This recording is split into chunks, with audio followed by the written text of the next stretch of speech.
الو. ايوه انا دوري. ازيكم وعاملين ايه؟ سمعت ان عندكم ولد مش بيحب ياكل السمك خالص. اسمه ايه الولد ده؟ هو مش عارف ان السمك مفيد جدا وكمان بيزود الذكاء ويخلي شاطر جدا في المدرسة. طب هو ليه مش بيحب ياكل السمك؟ بيقول طعمه مش حلو.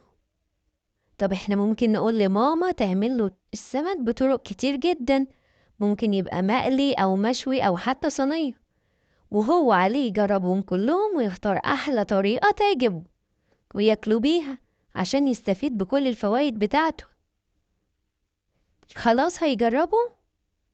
خلاص هستناه يكلمني ويقول لي رأيه في السمك وأنهي طريقة اللي عجبته. مع السلامة.